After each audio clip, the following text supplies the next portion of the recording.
Well, I feel... What's this Chuck stuff? You know, you never heard us say it? I don't... Well, it's more him than me, wouldn't you say? Say it. It's basically a nickname. It's like, for example, I call her Mochi, and she calls me Mochi, so... But for whatever reason, I think with Chuck, it's said more than Mochi. But you called everyone Chuck, I think. No. So basically, it was our nickname for each other. He started calling all of his friends No. Chuck, to my dismay. No. It's like so weird. That's not what happened. Like yesterday, he was on the phone with Blake, and Blake says Chuck just as much as we say Chuck. Okay, let me explain to you what happened. Just think of a different name. No. There's 3 people in the world that are called... There's 3 people that I call Chuck in the world. Okay. And Who are they? what? You. Yep. Blake and David. Okay. And what happened, and my brother every once in a while says it to me. I don't ever say it back to him. So what happened is those people started saying it so much to me. I never said it to them. Well, and there's more people. The entire world says it to us in the street. It's because we put it in the TV show. Right. Still, I didn't think it was that, Anyways, yeah. So you got cameras out here as well? Oh, yeah, they're on you right now. There's one right there. Oh, that one's not With really your one. beautiful hair. And there's one right there. Oh. Yeah. Did you know how I met Ed? We met on Skype. Like Skype, yeah. Skype. What do you mean? It was Skype. It wasn't even Zoom, it was Yeah. Skype. Skype. And Benny was like, so I'd listened to Save That Money. So Cherry was a fan. So your music was big at Duke University, I think. Oh, yeah. So Cherry was a fan. She'd cool. played me Save That Money. And then Benny was like, I'm friends with Dickie. And we've been asked to do a song for the Lego Batman movie. Oh, yeah. So we got on Skype and we wrote a song. Still the only song that we've written together. I know I was on the Chris Brown tune, but I obviously didn't write my bits for that. You guys did it all over Skype? The best part is I had to go to the bathroom, and I just left Dave on Skype with Ed. And by the way, this is like, from my perspective, I was The like... biggest person you've ever met? Yeah. Yeah. There's a lot of air traffic today. There's so much air traffic. Should we go inside? We should go inside it, because of the air traffic, I think. It's all gone Pete Tong. What's that? It's all gone Pete Tong. I don't know what you're saying. Means it's all gone wrong. Like, listen to the air traffic. I know, so, well, it's How Friday. many times do you want to say air traffic? Twice. It's actually the third time. I wonder if it's because it's Friday and people are taking off for the weekend. Major Tom. Anything to drink? Full fridge if you need. I'm all right. It's quite cool in here. Do you have one guitar that is your, like, lucky guitar that you take everywhere? I used to when I was like 21. Yeah, you used to. Oh, You used to really? have one guitar. It was so beat So up. battered, And he yeah. was so scared to get a new one. And then he finally did. I set up my own guitar company, so now it's just like a constant yeah. stream of. But he used to like guitars. have a guitar, and it was like it would have like so much stuff on Yeah. it. He's also like a little collector of things. He used to like collect like every like wristband and like. Do you have like rituals or OCD about things where you get stuck in these patterns? Nah. Cool. No, I'm trying to think. You were hoping you could be like, No, dude, I me get, too. I get like if I don't exercise, there's something out of whack in my day now. Yeah. I really find I have to do something every morning. What do you do, like run? You don't have to, Anything. You don't have to Push-ups? be like Anything? Anything. Do you have to shower before you have to get wet before you exercise? What? I have to. I can't even do anything until I'm soaked once. I can't get out of bed unwet. You got some really interesting Yeah. kinks, man. I like Yeah. it. Wait, Chuck, you have to be soaked to do anything? Yeah, starting Yeah, I can't. Like when I have a workout, I don't use soap. I'll just rinse. Surely at the end. You get in an ice bath and soak and. Then he does it Oh, I at get the back end. in after. I clean But myself. if he gets sweaty after the second shower, then he doesn't stop talking about how There's nothing worse than sweating after a shower. I get so You're really frustrated. wasting a lot of water. Get your CBT down before you do that. Yeah. Shower. Do you shower every day? Yeah, sometimes twice a day. Mostly twice a day, actually. Really? I feel like I'm like you though. I look like I don't smell good, Yeah. but actually you're the best smelling person I I know, I smell good. And I never, like, even if I don't shower, You I smell your hands or something. smell me. Come here. Smell. Smell me wherever you want. He always smells No good. smell. No smell. No smell. No smell. People used to say that I have a particular smell. They said it's not good or bad. Yeah, but you have a smell. I found that so unnerving. No, sometimes you stink. I know it's gonna stink. He's like, but I don't smell bad.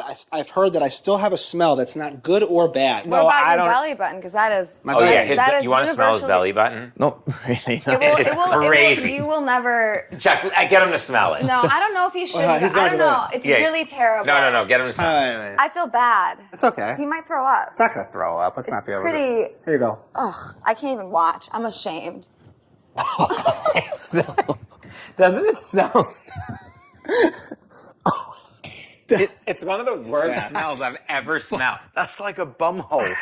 Jesus Christ. I don't understand why it's sick. Gotta wash the hands. You gotta stop I doing feel like I that. broke his body down. I know. Mine smells just like nothing. Do you wash your belly button? I don't wash inside of my belly button. I let the soap. Oh, you kind of have a narrow. Yeah. I have a Mine deep.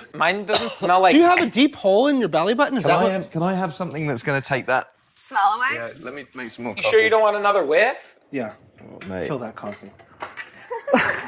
Oh, I will tell you, Ed is one of the about that. clumsiest people No, I this know. is a weird machine. No. He's one of the clumsiest No, people. this lid doesn't work. One time, Oh, Ed was at my house, and it was right when we got one of those. You know those like machines that like you go like this, and like it was like a scooter, and you like roll forward on it. Hoverboard. Okay, right when I got one, he was like going like this. He was like at my house, and he was like bruh, and he was like moving around on it, and I had a glass dining room table, and he just smashed into it, and it just exploded, just We have this friend, Emil, who like spent close to 100 grand on a rug. And I went round there and we were drinking like nice wine together. And I was like, I'm going to spill this wine on your rug as a joke. Yeah. And he was like, don't do that. And I was like, no, all good. And then later on in the night, I tripped up and spilt it all over the rug. And he thought I'd done it on purpose. And I was like, that was genuinely... Did you pay for Well, yeah, what happens next? No. Was he upset? Let's fucking spend 100 grand on a rug. Yeah. Dude, Mustard. you know, you're right. That's not one your- time we were that's not at your- my house. We were literally at my house and we were working because we used to make all the songs like out of like my house, out of like a bus, out of, wherever. And Ed was like, I'm so hungry. And he's obsessed with ketchup, okay? So, Same. What? are you that obsessed? Oh my God, Chuck? I was so jealous that you had the ketchup commercial. Chuck, are you, That was my Chuck, are you that obsessed? No. I reach out to them and ask before that commercial. I would constantly be like, hey, like, I love Heinz ketchup. If you ever, and they're like, we just don't really need to advertise. They did say that to me. They said we don't need to advertise. And then when I came with the advert, it was because we did You Ed came Shop with as the well. idea? Yeah. Because what I do, I usually carry a bottle of Heinz ketchup in my bag. Because when you get to restaurants, and they're like sometimes really, really fancy restaurants, they're like, we don't do ketchup. Yeah. And I'm like, but you do fries. Like, why wouldn't you do ketchup? So I carry it, and then the advert is that me going to a fancy restaurant, and then they bring the food, and then I just. So, Genius. You gotta Kristen, call him back Kristen. and say you gave it to They Ed. already did it. And it's so Kristen, much he's bigger. at my house, and I just got like this beautiful blanket, like it was from like ABC Home, and it's like this gorgeous blanket, and he's at my house, and he's like, oh, I gotta eat some food, and so he like gets the food, and like I'm about to say like maybe don't do it because he's so clumsy, but like he didn't do it, and then he goes to get the ketchup, and he like, you know how sometimes you gotta shake it like this? No. And the entire bottle exploded all over the thing. And he just goes like, and he was like, my bad. And he just like kind of crumpled the thing up and just put it to the side. That's funny. I used to bring ketchup bottles to my like school, 8th grade, high school, because they had a packet limit that they would give out as cafeteria staff. So I brought my own My bottle. guy. And Yeah. also, man, school food, like, that was very much like at school. Like, if you got like a shit sausage roll or a shit bit of pizza, needs some lubrication. If you get a shit sausage roll. I gotta say, I don't like ketchup. What? I don't like it. don't? No, I I'm love a mustard ketchup. girl. Do you like mustard? Yeah, but English mustard. I feel like American. I honestly, some of the condiments here and the chocolate. Pray tell us. You hate what the you chocolate mean. here? What's The chocolate in the UK Have is you eaten unbelievable. Hershey's?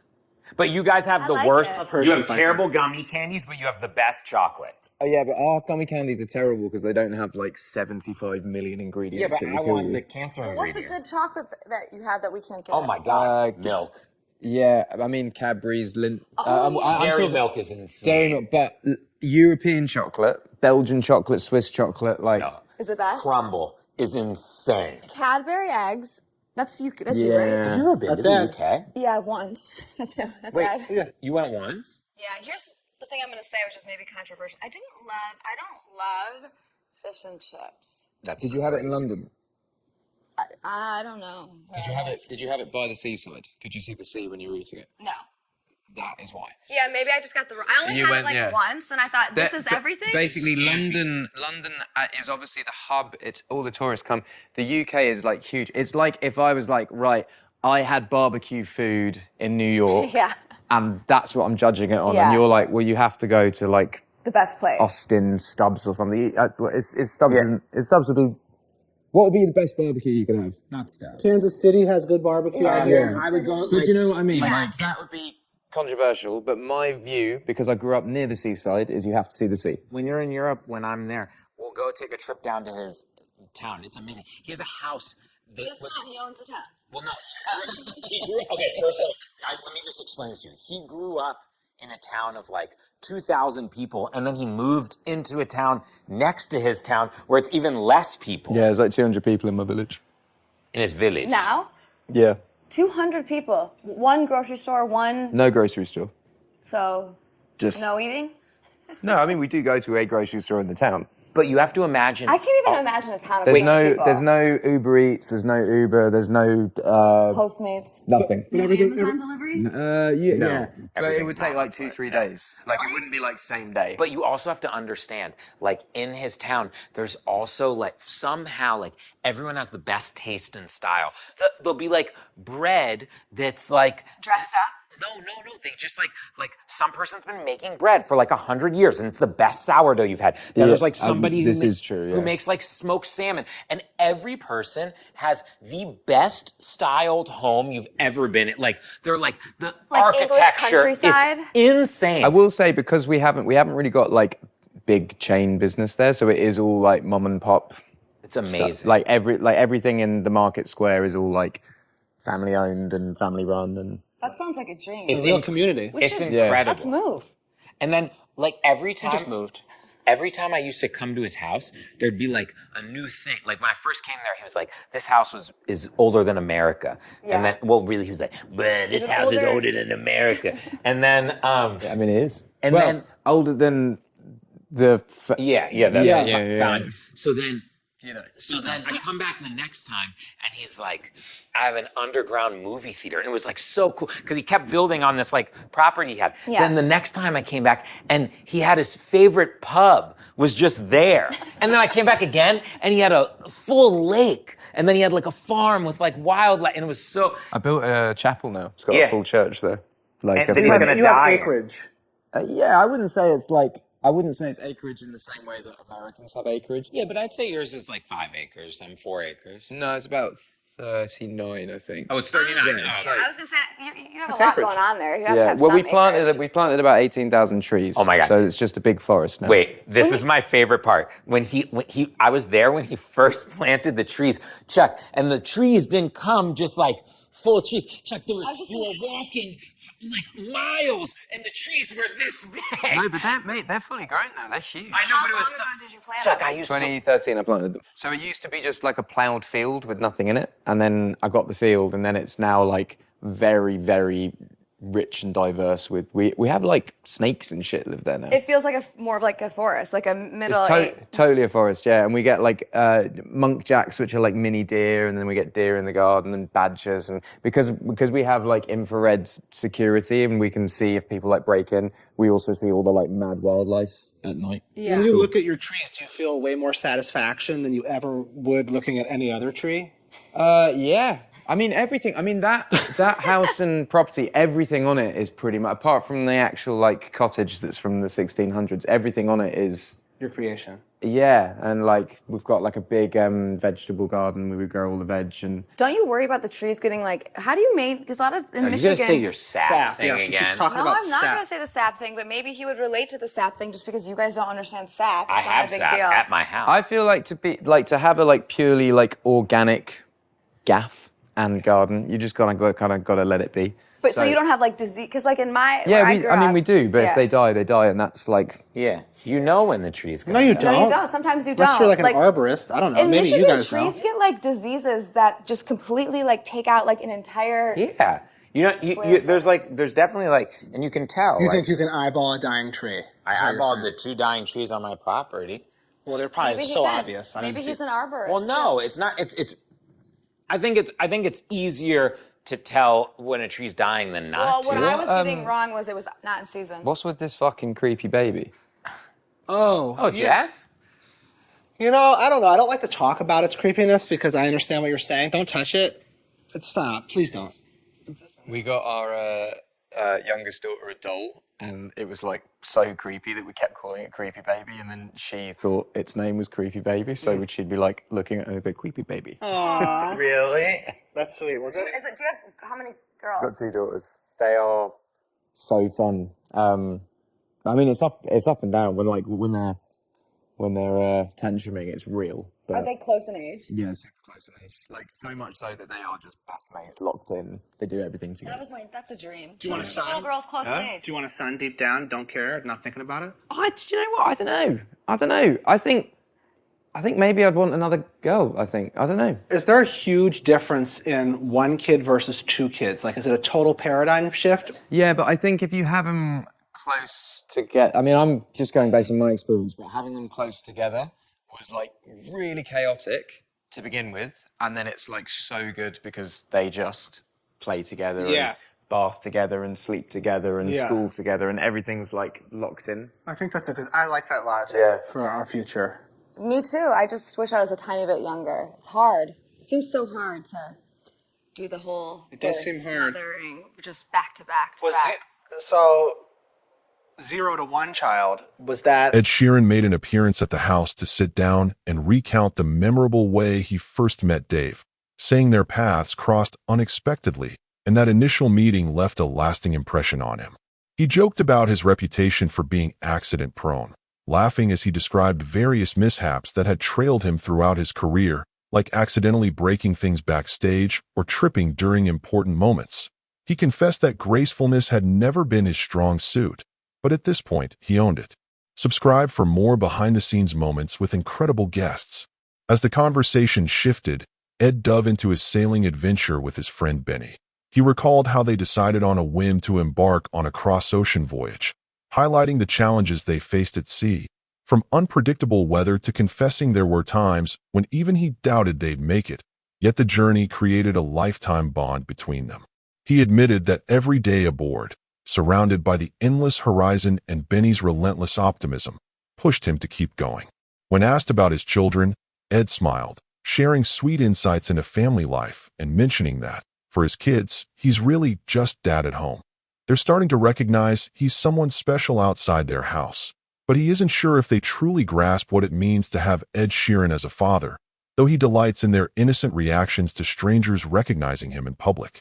He said sometimes when people ask for photos, his eldest asks why, and it always leads to comical confusion at home, making fame both amusing and surreal through his children's perspective. Before unveiling more, hit subscribe for exclusive family stories. The topic turned to Ed's infamous cameo on Game of Thrones, and he was candid about facing backlash from die-hard fans who weren't thrilled to see a pop star in Westeros. Ed admitted it was overwhelming at first, but now he can laugh about it, having learned to shrug off criticism and treasure the fact he got to be part of such a cultural phenomenon, something he said not everyone gets to experience. He described how the cast and crew were welcoming, and even though the reaction was intense, he's grateful for the memory, admitting it led to more interesting conversations than he ever could have predicted. Next, the focus shifted to a particularly unique acquisition. Ed told the story of how he came into possession of Edward Scissorhands' iconic hands. He explained he'd been a fan of the film since he was young, and that, by a stroke of luck and connections in the entertainment world, he managed to get his hands on the legendary prop. The nostalgia this artifact brought him was immense, and he joked about wearing them to surprise guests at parties, though he quickly learned they were much heavier and harder to move in than he initially thought, leaving him with a new appreciation for Johnny Depp's dedication. As the evening rolled on, Ed suggested they do something unforgettable together and proposed writing a song right there in the living room. The excitement in the room grew palpable as instruments were brought out and everyone started tossing out lyrics, bouncing ideas off Ed, who took each suggestion with enthusiasm and began crafting melodies on the spot.